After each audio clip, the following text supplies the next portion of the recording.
같아요. 주보를 껴놓고 좋고, 칠살피를 껴놓고 좋고요. 신명기 2장 4절 5절입니다.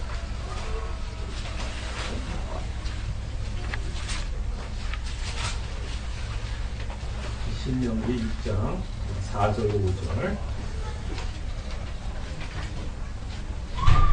하나님의 말씀 마가복음 12장 28절 34절입니다. 서기관 중 한 사람이 그들이 변론하는 것을 듣고 예수께서 잘 대답하신 줄 알고 나와 묻되 모든 계명 중에 첫째가 무엇이니까? 예수께서 대답하시되 첫째는 이것이니 이스라엘에 들으라. 주 곧 우리 하나님은 유일한 주시라. 내 마음을 다하고 목숨을 다하고 뜻을 다하고 힘을 다하여 주 너희 하나님을 사랑하라 하신 것이죠. 둘째는 이것이니 내 이웃을 내 자신과 같이 사랑하라 하신 것이라. 이보다 더 큰 계명이 없느니라. 서기관이 이르되 선생님이여 옳소이다. 하나님은 한 분이시요 그 외에 다른 이가 없다 하신 말씀이 참이니이다. 또 마음을 다하고 지혜를 다하고 힘을 다하여 하나님을 사랑하는 것과 또 이웃을 자기 자신과 같이 사랑하는 것이 전체로 드리는 모든 번제물과 기타 제물보다 나으니이다. 예수께서 그가 지혜 있게 대답함을 보시고 이르시되 내가 하나님의 나라에서 멀지 않도다 하시니 그 후에 감히 묻는 자가 없더라. 오늘 아마 여러분들이 굉장히 익숙한 본문을 여러분과 함께 좀 생각을 해보려고 하는데요. 오늘의 주제는 사랑입니다. 사랑 누가 말했나? 꽃보다 진한 향기. 혹시 노래 아세요? 옛날에 제가 한국에 있을 때 굉장히 유명했던 노래 가요 톱10 1위까지 했죠. 모르세요? 남 누구누구 부르 예, 아시네요. 예. 사랑. 예. 아마 우리가 가장 익숙한 단어 중에 하나도 사랑이라고 생각합니다. 사랑. 그죠? 영화, 가요, 드라마. 이 사랑이라는 단어가 빠지면 아무 내용이 없죠. 예. 빈 껍데기입니다. 사랑. 교회에서도 얼마나 이 사랑을 외칩니까? 그죠? 교회에서도 사랑을 빼면 무슨 할 얘기가 있겠어요? 하나님 사랑, 내 이웃을 사랑. 네. 우리가 너무나 익숙한 하나님의 명령이기도 하고 너무나 익숙한 단어입니다. 사랑. 근데 오늘 여러분과 함께 생각해 보려고 하는 이 계명은 이렇게도 생각해 볼 수 있죠. 최고의 계명. 그죠? 최고의 계명이라고 생각을 해보면 이런 의미에서도 이 계명은 최고입니다. 이런 의미에서도 최고인데요. 어떤 의미에서의 최고냐면 성경에서 나오는 최고로 지키기 힘든 계명도 사실 오늘 보고 있는 계명입니다. 성경에서 말하는 최고로 지키기 힘든 계명. 하나님을 사랑하고 네 이웃을 내 몸과 같이 사랑하라는 것. 너무나 익숙한 계명이고 너무나 익숙한 단어일지는 몰라도 이것을 실천하는 것은 그렇게 쉬운 것이 결단코 아닙니다. 그죠? 자, 이 본문의 배경을 한번 생각해 보면 계속해서 예수님을 만나는 사람들이 나옵니다. 예수님을 만나는데 이들은 예수님을 책잡기 위해서 만났습니다. 그를 시험에 들게 하려고 하고 그를 함정에 빠지게 하고 그를 죽이고 싶은 자들이 계속해서 등장을 합니다. 이런 분위기 속에서 오늘 새로운 사람을 만나게 됩니다.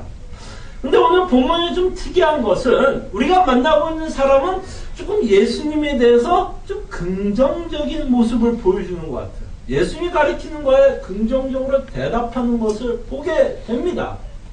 자, 그럼 과연 우리가 만나고 있는 이 사람을 과연 저희들이 긍정적으로 평가할 수 있을지 저희들이 한번 본문을 보면서 살펴보겠습니다. 자, 오늘 우리가 만나고 있는 사람의 직분이 나오는데 서기관이 나옵니다. 서기관. 자, 서기관은 어떤 사람이었냐면 좀 쉽게 얘기하면 율법을 공부했던 자들입니다. 율법을 공부했던 자들. 뭐 우리 식으로 얘기하면 변호사 같은 자들이었어요. 변호사. 법을 공부했던 자. 서기관들이 바로 율법, 특별히 구약을 공부했던 했던 자들입니다. 그러니까 구약에 굉장히 능통했던 자들이었죠. 자, 구약의 율법을 공부했던 자들, 이 서기관인데요. 전체적인 분위기를 저희들이 보고 있다면 예수님을 잡아먹으려고 하는 이런 분위기 속에서 누가 등장하냐면 서기관도 등장하고 있습니다. 그러니까 좀 부정적인 내용이 아마 우리 오늘도 살펴보게 될 것 같아요. 자, 질문을 합니다. 자, 모든 계명 중 첫째가 무엇입니까? 라고 물어봅니다. 다시 말씀드리면 구약에 어떤 계명 중에서도 가장 중요한 계명이 무엇이냐라고 묻습니다. 자, 그럴 때 예수님이 이렇게 대답하죠. 하나님을 사랑하고 이웃을 사랑하라고 합니다. 이 말에 누구도 동의해요? 서기관도 동의합니다.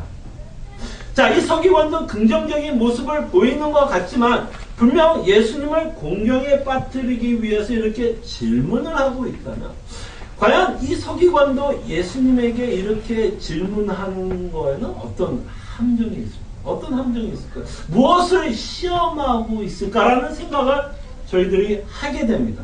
자, 한번 생각을 해보죠. 자, 예수님은 꾸준히 사역을 통해서 유대 종교를 굉장히 무시해왔죠. 그죠? 유대 종교를 굉장히 무시했습니다. 그렇게 유대 종교의 선봉장이었던 바리새인들, 그죠? 바리새인들에게는 아주 혹독하게 책망을 했어요. 지난주에 저희들을 봤던 사두개인도 책망을 했고 제사장들도 책망을 했습니다. 어떤 유대 종교와 관련된 모든 직분들을 오히려 예수님이 칭찬하기보다는 엄청나게 책망하고 있는 것을 보게 됩니다. 그래서 서기관이 이런 생각을 해볼 수 있겠죠. 과연 예수님은 유대 종교의 핵심인 구약에 대해서 과연 어떻게 생각을 하고 있을까? 이런 질문을 충분히 할 수 있겠죠. 과연 예수님은 구약을 믿고 있을까? 과연 예수님은 구약을 인정하고 있나? 무시하고 있나?를 지금 이 서기관은 시험해보고 있다는 것이죠. 그랬을 때 첫째 계명이 뭐냐? 구약에서 가장 중요한 계명이 뭐냐라고 묻는 것입니다.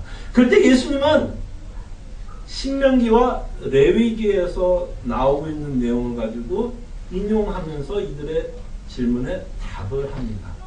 그러므로 예수님은 구약을 인정하고 있는 것을 보게 되고 서기관도 그 답에 동의하는 것을 통해서 예수님이 구약을 부정하지 않고 있다는 것을 보게 됩니다. 네. 하나님을 사랑하는 계명은 신명기 6장 조금 있다가 우리가 볼 것이고요. 이웃을 내 몸과 같이 사랑하라는 것을 레위기에서 인용하고 있습니다. 사실 오늘 설교는 두 개를 나누어서 설교할 것 같습니다. 오늘은 여러분과 함께 무엇을 생각해 보려고 하냐면 하나님을 사랑하라는 이 계명을 먼저 좀 생각을 해보고 이웃 사랑에 대해서는 저희들이 다음 주에 사실 좀 몇 편에 걸쳐서 여러분과 함께 생각을 해보려고 합니다. 자, 서기관이 이렇게 여쭤봅니다. 첫째 계명이 무엇인가를 물어보았습니다. 그럴 때 예수님은 몇 개의 계명을 말씀하셨습니까? 두 개의 계명을 말씀하셨어요. 하나님 사랑, 이웃 사랑. 자, 서기관은 첫째 되는 계명이 무엇이냐고 첫째 되는 계명, 가장 중요한 계명이 무엇이라고 물어봤지, 가장 중요한 계명 하나만을 물어보지 않고 있습니다. 하나만을 물어보지 않았어요. 만약에 하나만을 물어봤다면 예수님도 하나만을 대답했을 텐데, 첫째 되는 계명이 뭐냐고 하면서 두 개의 계명을 동시다발적으로 얘기합니다. 자, 첫째라 그러고 둘째라 그러면 우리의 생각은 하나님을 사랑하는 게 더 중요하고 내 이웃을 내 몸과 같이 사랑하는 건 첫째 계명보다 뭐하다고 생각이 할 수 있어요. 좀 덜 중요하다라고 생각할 수 있죠. 그러나 지금 이 서기관은 뭐라고 물어봤어요? 첫째 계명이 뭐냐고 물어봤어요. 최고의 계명이 뭐라고 물어봤을 때 예수님은 이 두 개의 계명을 말을 하는 걸 보면서 이 두 계명이 다 뭐하다는 거예요? 다 최고의 계명이라고. 둘 다 중요한 계명이라고 말합니다. 예수님이 뭐라 그래요? 이 두 계명을 말하고 나서 이것보다 더 큰 계명은 없다라고 말합니다. 없다라고 얘기해요. 그리고 서기관도 제사보다 이 두 계명이 중요하다라고 말씀을 하면서 동의합니다. 이 두 계명이 다 중요하다는 걸 여러분에게 강조하고 싶은 거예요. 예. 우리가 다음 주에 생각해 보겠지만 우리가 하나님을 사랑한다라고 고백을 하는데요. 여러분들이 하나님을 사랑한다라고 고백하는 그 증거가 뭔지 아세요? 증거가 뭘까요? 여러분들이 진정 하나님을 사랑한다라는 증거 열매가 어떻게 나타나는지 아세요? 여러분들이 입술로만 나타나지 않는다고 생각합니다. 그럼 너무 쉽게요. 하나님 사랑합니다 라고만 고백한다. 너무 쉽게. 그러나 제가 무슨 얘기하는지 알겠죠? 다들 눈치 빠르신 분들은 알겠죠? 여러분들이 하나님을 사랑한다는 증거는 이웃 사랑으로 나타나게 되어 있어요. 옵션이 아닙니다. 나타나게 되어 있어요. 물론 그게 완벽하게 나타나는 얘기는 아닙니다만 분명히 여러분들이 하나님을 사랑한다면 내 이웃을 내 몸같이 사랑하는 모습이 반드시 나타나게 된다는 것입니다. 이 두 계명은 유기적으로 서로 연결되어 있는 한 계명입니다. 유기적으로 연결된 한 계명. 이 두 계명을 따로 떼어놓고 생각할 수 없고 이 두 계명은 우리는 언제나 함께 생각해야 됩니다. 두 계명 다 몸으로 말씀을 들으면 심장입니다. 심장이에요. 이웃을 사랑하라고 하는 이 명령이 맹장이 아닙니다. 제가 왜 맹장이라고 표현할까요? 맹장은요, 그냥 굶으면 뭐 해버릴 수 있어요? 떼어버릴 수 있어요. 네, 필요 없을 수도 있어요. 그런데 여러분 사는데 전혀 지장이 없습니다. 근데 내 이웃과 내 이웃을 사랑하는 걸 제가 보면 무슨 부분이라고 표현했어요? 심장이에요. 심장 떼어놓으면 여러분 죽습니다. 죽어요. 이 내 이웃을 내 몸과 같이 사랑하라는 것은 내가 안 지켜도 되는 법이 아닙니다. 여러분들이 합리화해서 남을 사랑하는 게 너무나 힘들기 때문에 그 법을 축소시킬 수 없다라는 거예요. 내가 못하는 것을 축소시키기 위해서 이 법을 중요하게 생각 안 할 수가 있는데요. 예수님은 이 두 법을 같이 생각하고 있고 둘 다 중요한 계명 심장으로 생각하고 있습니다.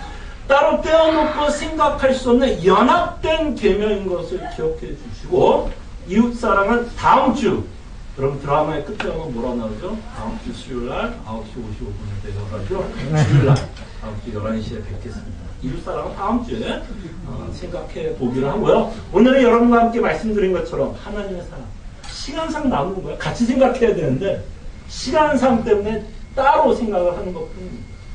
그래서 오늘 하나님의 사랑에 대해서만 먼저 생각을 해봅니다. 자, 이 하나님의 사랑에 대해서 예수님이 말씀하고 있는, 인용하고 있는 구절이 바로 신명기 6장이에요. 4절, 5절. 여러분, 금마크 해놓으시면 지금 이제 펴놓으시면 좋을 것 같아요. 자, 신명기 6장에 나와 있는 신명기 이 책, 좀 역사적인 배경을 저희들이 한번 좀 생각을 해보면, 이 신명기가 갖고 있는 의미를 저희들이 조금 더 이해할 수 있습니다.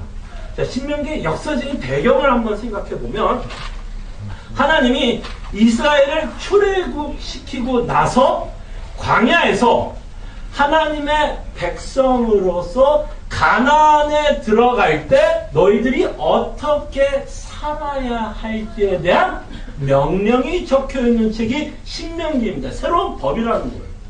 너희가 하나님의 백성으로서 하나님의 백성이면 너희들은 이렇게 살아야 한다는 것을 가르치고 있는 책이 바로 신명기예요. 그랬을 때 신명기 6장 4절과 6절을 보면 하나님의 백성들에게 이렇게 명령합니다. 4절 이스라엘아 들으라 우리 하나님 여호와는 오직 유일한 여호와시니 너는 마음을 다하고 뜻을 다하고 힘을 다하여 하나님 여호와를 사랑하라. 예, 바로 이 구절이 예수님이 인용하고 있는 구절입니다. 계속해서 이 계명을 생각하면서 조금 더 역사적인 상황을 조금 더 이해해 보면서 이 구절을 생각해 보려고 합니다. 자, 하나님이 이스라엘을 출애굽시키고 나서 하나님은 이스라엘 백성을 가르치셔만 했어요. 하나님은 끊임없이 하나님의 백성을 구원하고 나서 가나안에 가는 길목 안에 하나님은 계속해서 이스라엘 백성을 가르치셨어만 했습니다.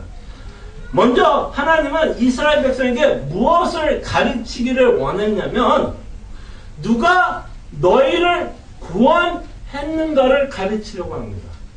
누가 너희를 구원했는가를 가르치려고 합니다. 한번 곰곰이 생각해 보십시오. 왜 하나님은 굳이 이스라엘 백성에게 누가 너희를 구원했는지를 가르치려고 했을까요? 자, 이스라엘은 애굽에서 많은 신들을 섬기고 있었던 민족 중이었습니다. 그죠? 많은 우상들을 섬겼어요. 그럼 이들은 어떤 신이 자신을 구원했다라 그러면 이들의 생각 가운데는 어떤 생각이 들 수 있을까요? 많은 신들의 하나,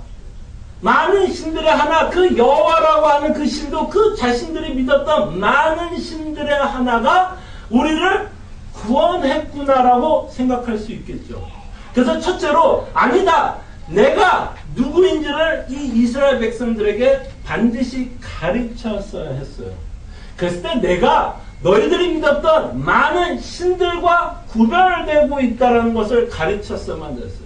그래서 하나님이 이스라엘 백성들을 가르치면서 어떤 여호와라고 소개하냐면 오직 유일한 여호와라고 해요.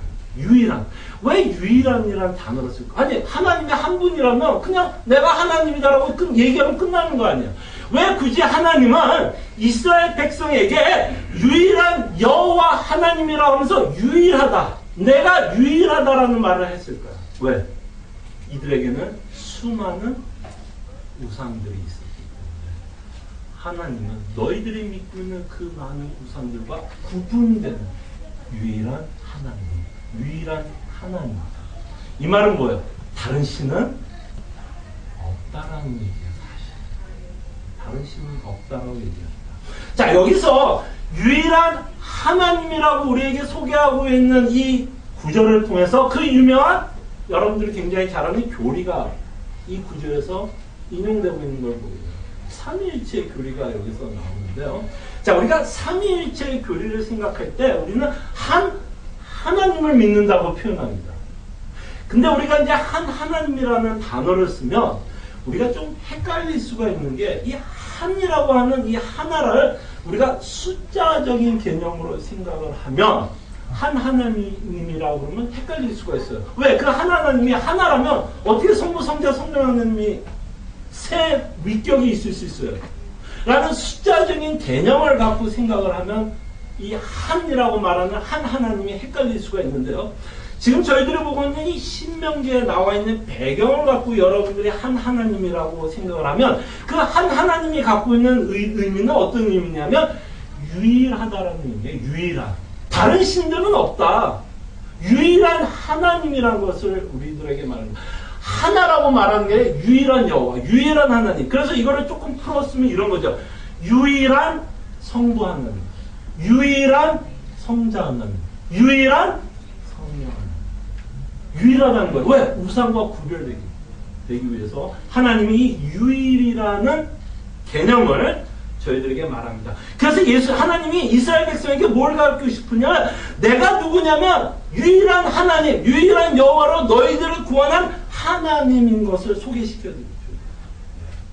이들은 다른 신들을 섬겼기 때문에 자신이 누구인지를 가르쳐줍니다. 우리도 마찬가지죠, 이 부분에.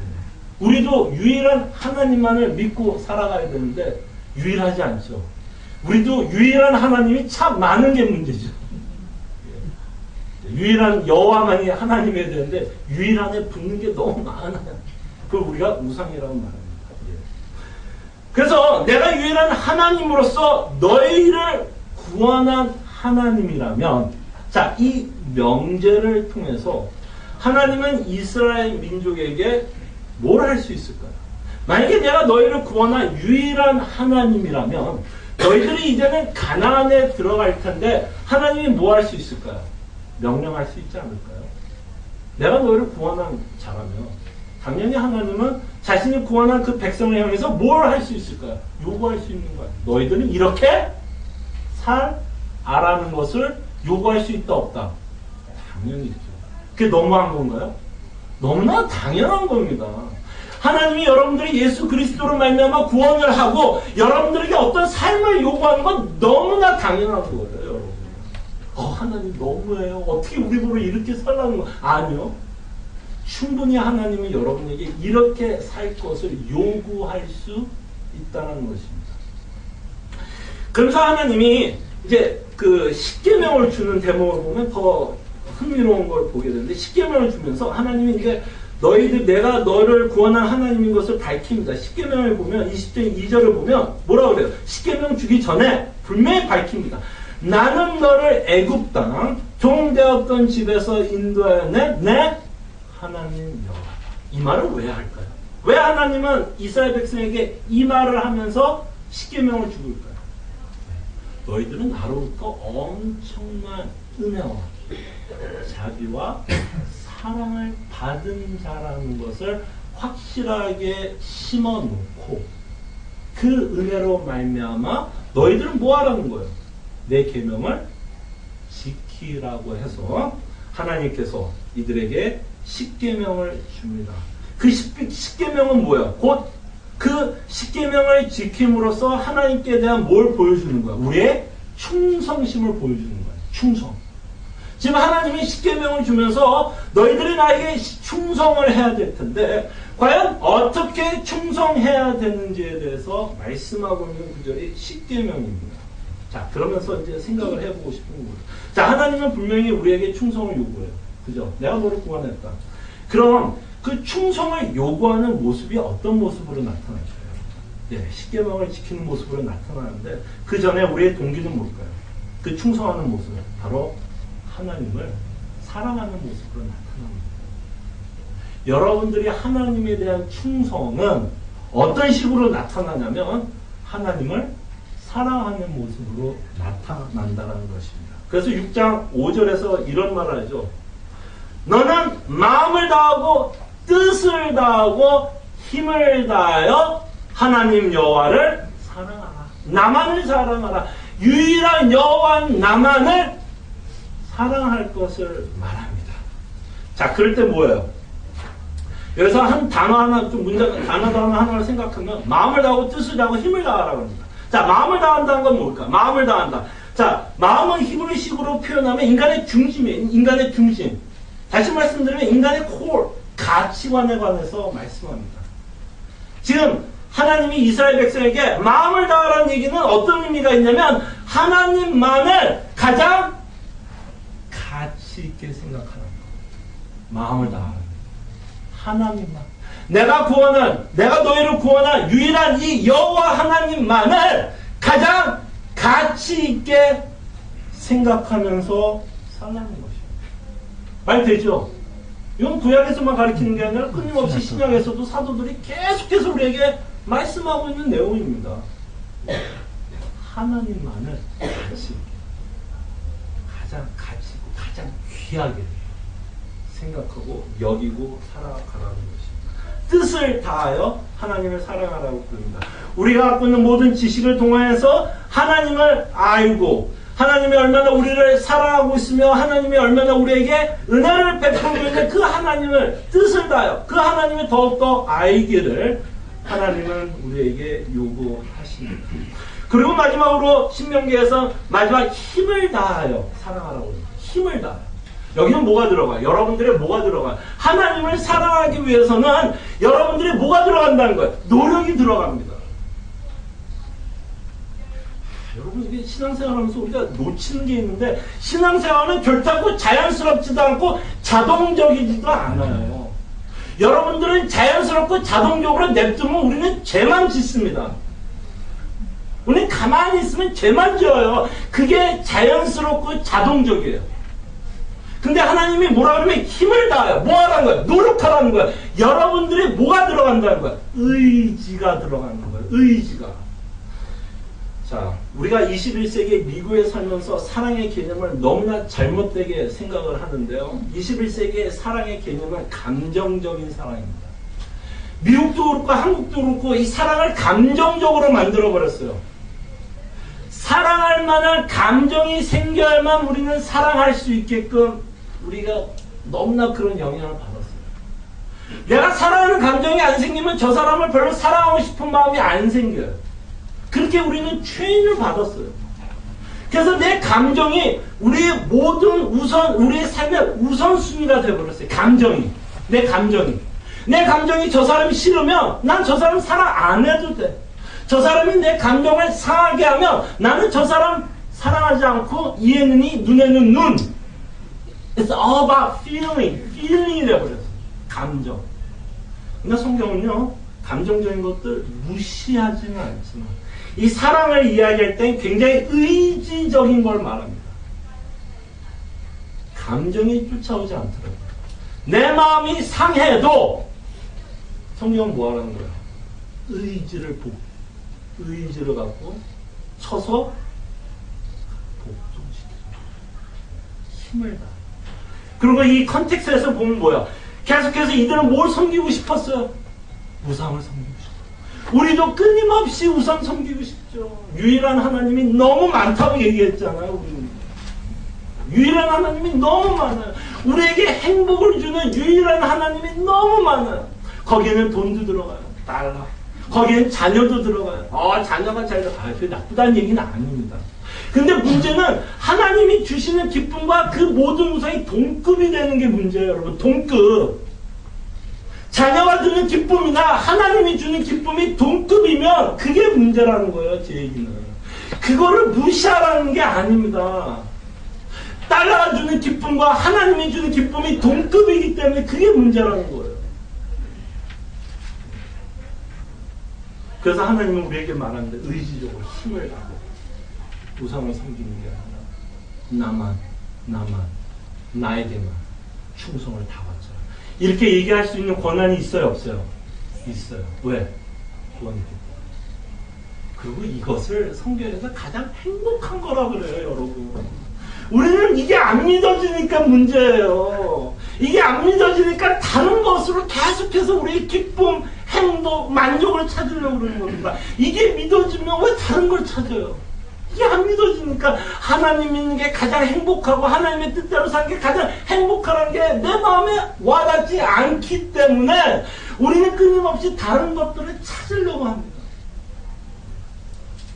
자, 그러면서 지금까지 말씀한 내용도 사실 지키기 너무 힘듭니다.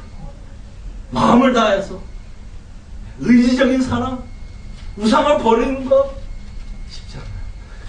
근데 진짜 더 쉽지 않은 이야기를 예수님이 해요. 신명기에는 없는데요. 예수님이 여기에는 한 가지를 더 붙였어요. 예수님 왜 이런 걸 하나 더 붙여서 가뜩이나 지키기 힘들게 더 힘들게 만드냐라고 생각할 수 있는데, 마가복음에 보면 신명기에 없는 단어가 하나가 추가됐어요. 예수님은 뭐라고 말하냐면 목숨을 다하여 하나님을 그쵸? 제가 왜 처음에 하나님을 사랑한다는 것이 최고로 지키기 힘든 계명이라고 얘기하는 건 바로 이 때문이에요. 이 얘기를 안 해도 하나님의 뜻대로 사는 건 너무 힘든데 예수님은 한 가지를 더해요. 더할 수 있는 권한이 있어요, 없어요? 있죠. 그게 하나님 자체인데요. 예, 성경에 하나를 더 더한 건 예수님이 더하는 건 문제가 없어요. 목숨을 다하여 하나님을 사랑하라고 얘기해요. 자, 이 말은 뭘까? 목숨을 다해서 하나님을 사랑하라는 이 말에는 뭘 내포하는 거야? 너의 목숨보다 더 하나님을 사랑하는 것이 더 중요하다. 그죠? 틀린 말 안 했죠? 네 목숨보다 하나님을 사랑하는 것이 더 중요하다는 것이. 아이고, 그러니까 힘들죠. 근데 다행히도 이 계명을 완벽하게 지켜내는 자들은 우리가 아니에요. 우리는 다 실패했어요. 지금도 실패하고 있고. 그죠? 그냥 예수님이 정죄함이 없다 그러면 얼마나 다행입니까? 근데 이 명령을 완벽하게 지키고 있으신 분이 있어요. 목숨을 다하여, 뜻을 다하여, 힘을 다하여 이 계명을 지키고 계신 분이 누구예요? 사실은 예수님입니다. 지금 뭐예요? 목숨을 다하여 지금 하나님의 뜻을 순종하고 있죠. 지금 어디 와 있어요? 이제 어디 와 있어요? 예루살렘. 한 3일 남았어요, 이제. 3일. 3일 후에 어떻게 돼요? 뭐야? 뭐 하는 거야? 목숨을 다하여 예수님을, 하나님을 사랑하고 있는 것을 보게 됩니다. 죽기까지 사랑하고 있는 예수 그리스도의 모습을 보게 됩니다. 그렇다고 여러분 예수님이 다 했으니까 나는 할 게 없네. 이건 아니에요, 여러분. 너무 쉽게 넘어가려고 그러지 마십시오. 이 명령은 끊임없이 우리에게 적용은 됩니다. 우리가 이렇게 완벽하게 살지 못해서 복음이 필요해서 우리가 정죄함이 없는 건 사실이지만 그렇다고 이 법이 없어지는 건 아니에요. 지금도 예수님은 하나님은 우리에게 요구합니다. 목숨을 다해 하나님을 사랑할 것을 요구하고 있습니다. 자, 이렇게 목숨을 걸고 하나님을 사랑하라고 했는데 참 우리는 좀 너무 하나님을 사랑한다라는 이 말도 좀 쉽게 하는 것 같아요. 아까 말한 것처럼 사랑. 교회에서도 사랑. 좀 어떻게 보면 우리가 어떤 사랑을 해야 될지를 잘 모르기 때문에 어쩌면 이 사랑이라는 단어도 너무 쉽게 사용하고 있지 않나 생각을 해보는데요. 우리가 갖고 있는 사랑, 특히 또 하나님에 대한 사랑은 우리도 이런 것 같아요. 우리가 하나님께 사랑하고 싶은 마음은 이런 범위 안에서만 사랑하고 싶은 것 같아요. 내가 희생하지 않는 범위에서 우리는 하나님을 사랑하고 싶어요. 그래서 힘든 것 같아요. 하나님 믿는 거. 내가 희생하지 않는 범위 안에서. 그러니까 좀 이 말을 좀 다른 말로 하면 우리는 최대한도로 쉽게 신앙생활을 하고 싶은 거예요. 어떻게 하든 최대한도로. 그래서 이제 우리가 다음 주에 우리가 생각해 볼 내 이웃을 내 몸과 같이 사랑하라고 하는 이 계명도 이거를 최대한도로 쉽게 신앙생활을 하려면 이웃이라고 하는 범위를 어떻게 하면 그나마 조금 쉽게 사랑할 수 있을까요? 최대한으로 범위를 좁혀버리면 뭐 그것도 쉬운 건 아니에요, 물론. 그렇지만 최대로 좁혀버리면 어떻게 하든 좁혀버릴 수만 있다면 그나마 내 이웃을 내 몸과 같이 사랑하는 것도 그나마 조금은 쉽게 사랑할 수 있겠죠. 목숨을 다해서 하나님을 사랑하라는 이 말은 사실 우리의 가치관을 완전히 뭐라 그럴까 하나님이 정말 도전하는 거예요.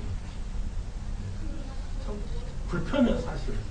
쉽지 않습니다. 내가 돈을 잃어버리지 않는 한도에서 우리는 하나님을 섬기고 싶습니다. 정말 내가 가진 것 다 잃어가면서 하나님을 사랑하고 싶지 않습니다. 내 자존심이 상해가면서 하나님을 사랑하고 싶은 마음 별로 없습니다. 그래서 하나님을 사랑한다라는 이 말이 저희들이 이 땅에서는 어떤 모습으로 나타나게 되고 어떤 단어를 사용하게 되냐면 희생이라는 단어를 사용하게 됩니다. 손해를 보는 것 같은 단어를 사용하게 된다는 것이죠. 물론 우리가 기쁨으로 하나님께서 원하는 우상을 버려야겠죠. 기쁨으로 하나님을 사랑하고 하나님의 뜻대로 살아가야 되는 것, 자연스럽고 그것이 자동적으로 돼야 되는 건 정답입니다. 그렇게 살면 얼마나 좋겠어요. 그죠? 그러나 대부분의 일반적인 성도들은 이렇게 살아간다는 게 굉장히 힘듭니다. 왜? 우리가 아직도 죄성을 갖고 있어요. 왜? 우리는 아직도 이 땅의 것이 너무 좋아요. 매주마다 기도하면서 기도 내용이 뭔지 아시죠? 대표 기도처럼 매주 하는 거 들어보세요. 뭐 기도해요? 주님께서 그렇게 은혜를 베풀었는데 아직도 나는 이 땅의 것을 사랑합니다. 사랑합니다. 그 얘기 매주 나와요, 안 나와요? 그게 뭐야? 우리 죄성 때문에요. 그렇기 때문에 그 죄성들 때문에 내가 원하는 거 버리는 거, 하나님이 원하는 거 버리는 건 그렇게 쉽게 버려질 수 있는 게 아니에요, 여러분. 아니 그렇게 쉽게 버렸으면 다 버리고 살기요. 그래서 그런 것들을 버린다라고 생각이 들 때 우리가 갖고 있는 죄성 때문에 우리는 어떤 마음이 드는 거예요? 내가 희생한다라는 생각이 듭니다. 죄성이 없으면 그게 희생한다는 생각이 당연히 안 들겠지만 내가 갖고 있는 연약성과 죄성 때문에 우리는 희생한다는 생각이 듭니다. 자, 아이를 키울 때 정말 사랑하기에 내 시간 들이고 내 에너지 들이고 돈을 들여서 키우는 것이 어떻게 해야 돼요? 기뻐야만 하죠. 그러나 우리의 현실은 그렇지 않잖아요. 힘들어. 이게 말썽 있는 피우면 더 힘들고, 말 안 들으면 더 힘들고. 그래서 부모도 아이를 키우면서 당연히 자연스럽고 자동적으로 아이를 사랑하는 마음으로 키워야 되지만 어쩔 수 없는 우리의 연약성과 재성의 한계 때문에 뭐한다라는 느낌이 드는 거예요. 희생한다는 생각이. 네, 그런 느낌이 들어요. 그래서 하나님은 우리에게 사랑한다라는 말을 했을 때 우리의 희생을 요구한다는 거예요. 우리가 느낄 수 있는 그런 느낌을 하나님께서 요구한다는 것입니다. 자, 이렇게 대답한 예수님에게 이 서기관은 아주 긍정적으로 반응합니다. 이 계명이 얼마나 중요하다는 것을 이 서기관의 입술을 통해서 증거하는데요. 33절을 보니까 이 서기관이 뭐라 그래요? 지금 예수님이 말씀한, 죄송한데 뒤에 좀 불만들 좀 잡아줄 수 있어요? 저한테 완전히 햇빛이 조명이 쫙 들어오는 것 같아요. 예, 감사합니다. 자, 33절에 보니까 서기관이 뭐라고 말씀해요? 전체로 드리는 모든 번제물과 기타 제물보다 나아. 이 서기관도 뭐라고 하는 거예요? 예수님 말했던 이 두 계명이 엄청나게 중요하다는 거. 무엇보다 중요하다는 거예요? 제사보다도 중요하다라고 말씀합니다. 자, 이 내용이 왜 중요하냐면 이 말이 얼마나 엄청난 말을 하냐면 이 서기관도 엄청난 배짱을 갖고 이 얘기하는 거예요. 지금 이 말을 하고 있는 장소가 어디예요? 성전입니다. 성전. 그죠? 성전 안에서 벌어지고. 성전 안에서 가장 중요한 일이 뭐예요? 제사 드리는 거예요. 지금 제사장들도 다 앉아있고 대제사장들도 앉아있는데 이 서기관이 뭐라 그러는 거예요? 이 제사 드리는 것보다 지금 예수님이 말씀한 그 두 계명이 더 중요하다는 말을 하면 상대적으로 제사 제도가 뭐해버린 거예요? 확 내려앉는 거 아니에요? 대단한 이야기를 지금 이 서기관이 하고 있는 것을 보게 돼요. 그러면서 이 서기관이 이렇게 이야기하는 걸 통해서 예수님의 말씀이 맞다라는 것을 뭐 하는 거냐면 반증하고 있다는 것입니다. 자, 그러면서 이제 예수님이 굉장히 흥미로운 반응을 하는데요. 이 서기관이 말씀하고 있는, 이 대답하고 있는 내용을 가지고 예수님이 아주 흥미롭게 대답을 하는데요. 이 대답에는 저희들은 한 두 가지 해석이 가능하다고 생각이 듭니다. 34절에 보니까, 자, 예수께서 그가 지혜 있게 대답함을 보시고 이르시되, 내가 하나님의 나라에서 멀지 않도다 하시니. 과연 이 본문은 이 서기관에 대해서 예수님이 좀 긍정적으로 칭찬하고 있는지, 아니면 좀 부정적인 말을 하고 있는지, 우리에게 좀 질문을 던지고 있는 것을 보게 돼요. 자, 긍정적인 측면이 이런 거겠죠. 예수님이 이 서기관의 대답에 대해서 뭐라고 얘기했어요? 그가 지혜 있게 대답하는 것이고. 이건 뭐야? 뭐, 이렇게 칭찬하고, 좀 긍정적으로 이 서기관에 대해서 말씀하고 있는 것 같은 느낌을 받습니다. 그래서 이 자를 칭찬하는 것으로 이 스토리가 끝나는 거죠. 그래서 지금까지 나왔던 뭐 서기관, 사두개인들, 바리새인들, 대제사장들과 좀 다르게, 그래도 이 성전 안에서 예수 그리스도를 믿었던 자가 있었구나. 그러면서 이웃을 사랑하고 하나님을 사랑하자. 뭐 이런 식으로 이 본문이 뭔가 끝난다라고도 생각해 볼 수 있습니다. 긍정적으로 우리가 생각해 볼 수 있어요. 자, 그런데 예수님이 그 자를 지혜 있게 대답한 거에 대해서 뭔가 칭찬하는 것 같고 긍정적으로 말씀하는 것 같은데 이런 말을 덧붙입니다. 이게 이제 흥미로운 거예요. 뭐라고 덧붙이냐면 내가 하나님의 나라에서 멀지 않았다라고 얘기합니다. 이것 때문에 이제 퀘션 마크가 생기는 거죠. 자, 어떻게 들으면 굉장히 칭찬하는 것 같고 어떻게 말하면 굉장히 긍정적으로 예수님이 이 서기관에서 말하고 있죠. 멀지 않았다 그러니까 하나님의 나라에서. 조금만 노력하면 뭔가 들어갈 수 있다라는 식으로 들려서 뭔가 긍정적으로 생각할 수 있지만 이 예수님이 덧붙인 말의 결론은 지금 이 시점에서 이 서기관은 어떤 시점에 와 있다는 거예요. 하나님의 나라에 들어왔다라는 얘기야? 들어오지 못했다라는 얘기예요. 들어오지 못했다는 거예요. 훗날 이 서기관이 들어오는지는 그건 모릅니다. 그건 알 수 없어요. 그러나 적어도 이 시점에서 예수님이 내가 하나님의 나라에서 멀지 않았다라고 이야기한다면 이 자는 지금 이 시점에 하나님의 나라에 아직은 들어와 있지 않다라고 저희들이 생각해 볼 수 있어요. 이 하나님의 나라에 들어오지 못했다라는 말은 그냥 하나님 나라에 못 들어왔나 보다라고가 아니죠. 이거는 굉장히 영적인 의미를 갖고 있죠. 복음에 관한 내용이고 이자의 뭐에 관한 문제냐면 구원에 관한 문제인 것을 저희들이 보게 됩니다. 이 서기관에 대해서 예수님이 굉장히 긍정적으로 반응하는 것 같은데 왜 예수님은 이자가 아직은 하나님의 나라에 들어오지 않은 것 같이 말씀을 하고 있을까?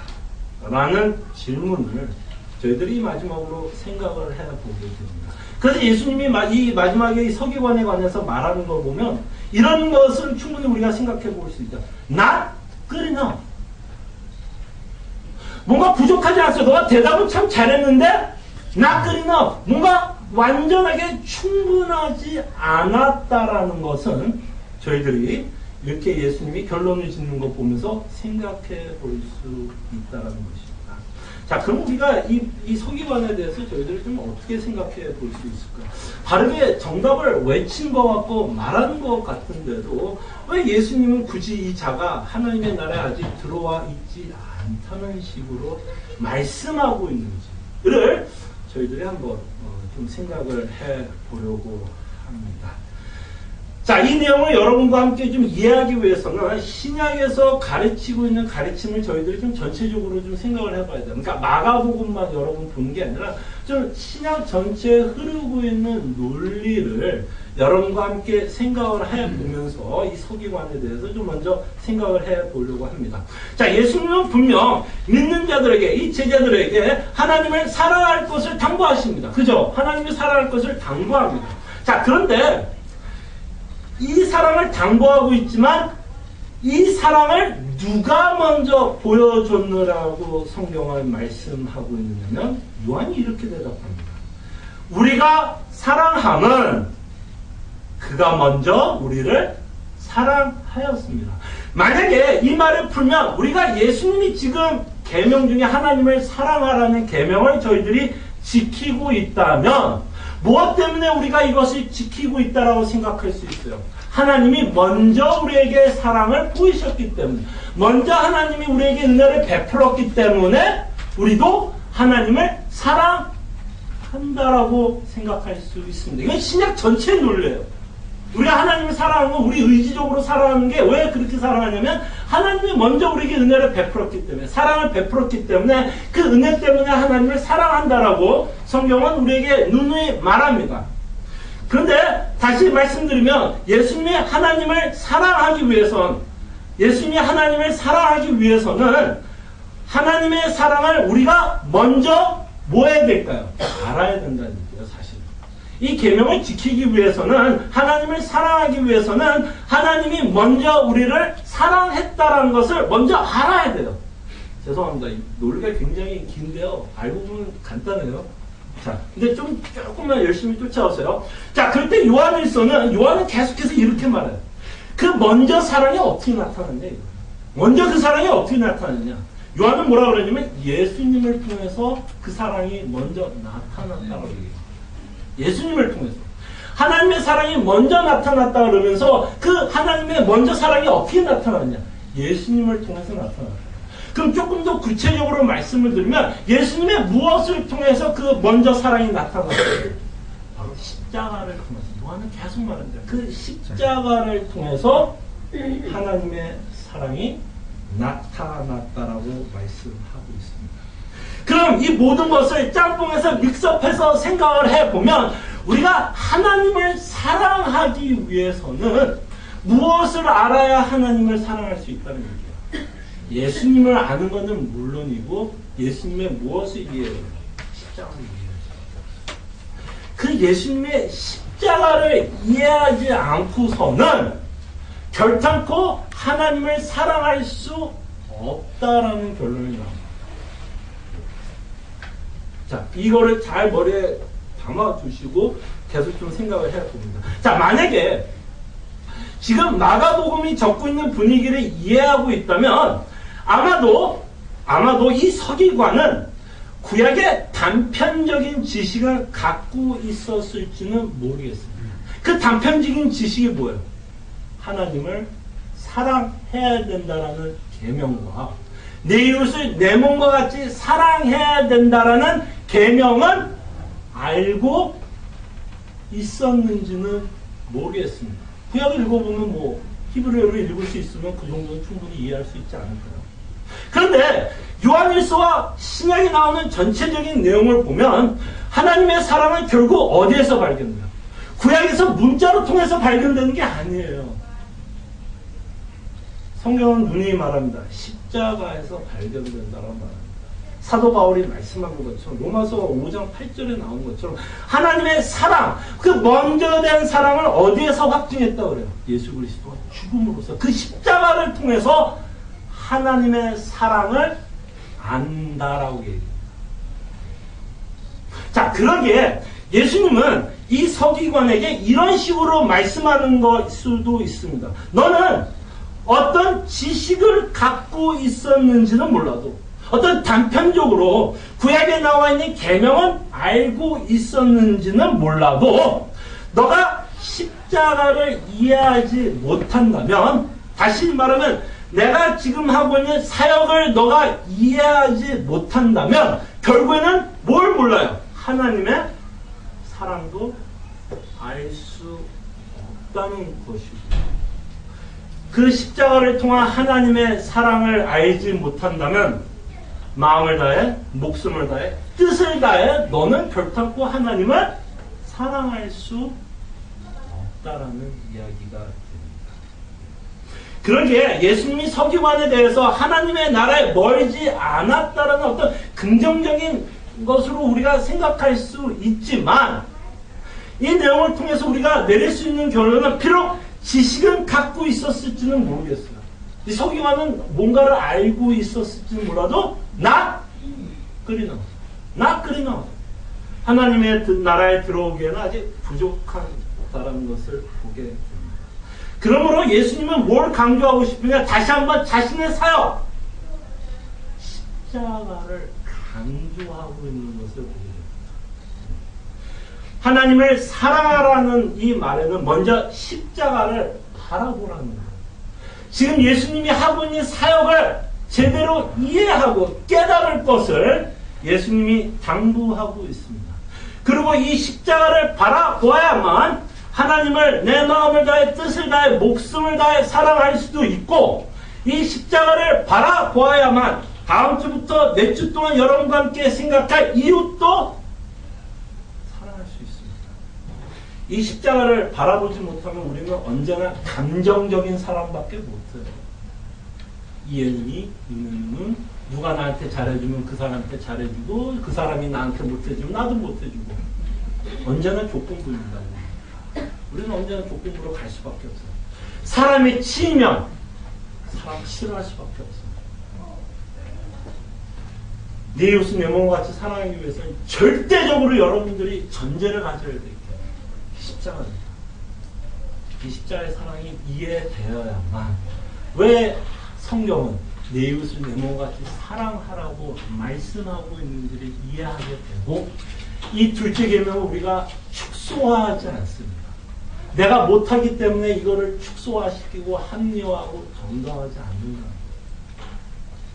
이 십자가의 사랑이, 이 십자가에 담겨진 그 사랑을 이해할 때만 이 두 계명, 최고의 계명을 저희들이 지키며 살아갈 수 있다는 것입니다. 자, 그럴 때 우리가 좀 정리를 해보자면, 예수님이 서기관과 얘기하는 것을 보면서 우리가 좀 정리를 내린다면, 단편적인 지식을 갖고 있는 것이 중요한 것이 아니라 진정으로 하나님이 여러분들을 사랑하고 있다는 것을 아는 게 더 중요한 겁니다. 그랬을 때 진정으로 하나님이 우리를 사랑하고 있다는 것은 저희들이 십자가를 바라볼 때만 가능하다는 것입니다. 자, 이렇게 이야기하면 목사님 이제 지식이 중요하지 않네요. 이제 뭐 성경 공부하지 않아도 되겠네요 라는 결론으로 가면 그게 나쁜 결론입니다. 좋은 결론은 뭐냐? 우리가 갖고 있는 성경적인 지식이 어떻게 사용되면 되느냐 하면, 여러분들이 믿고 있는 복음, 여러분들이 믿고 있는 십자가, 여러분들이 믿고 있는 예수 그리스도의 사랑을 여러분들이 갖고 있는 지식이 그것을 더 풍성하게 이해되게끔 사용되어야 되는 거예요. 그러니까 대해서만 이해하고 끝나는 것이 아니라 그 성경적인 지식으로 말미암아 내가 믿고 있는 복음이 얼마나 풍성한지를 알아. 뭐가 나와야 돼요? 하나님에 대한 감사와 찬양이 나오게끔 하는 도구가 돼야 돼요. 그러기 위해서 우리가 지식을 쌓는 것입니다. 여러분들이 믿고 있는 복음이 얼마나 풍성한지를 깨닫게 하기 위해서 저희들이 성경을 피고 성경을 공부하는 거예요. 지식이 나쁘다라는 게 아니라 지식으로 끝나는 게 문제를 지적하는 것뿐입니다. 글쎄 끊임없이 내가 믿고 있는 아까 말했던 삼위일체, 성부, 성자, 성령 그 하나님 나를 얼마나 사랑하시어 나를 구원하는데 이 성부, 성자, 성령 하나님이 다 동원되고 있구나. 이게 바로 삼위일체가 가르치고 싶은 교리예요. 하나님이고 위격이 성부성 이렇게 복잡하려고 가르치는 게 아니라 이 하나님이 나를 구원하기 위해서 이렇게 열심을 다해서 일하고 있구나 를 가르치는 삼위일체입니다. 이 교리는 여러분들이 믿고 풍성하게 만들었습니다. 풍성하게 만들었으면 좋겠어요. 기도하죠.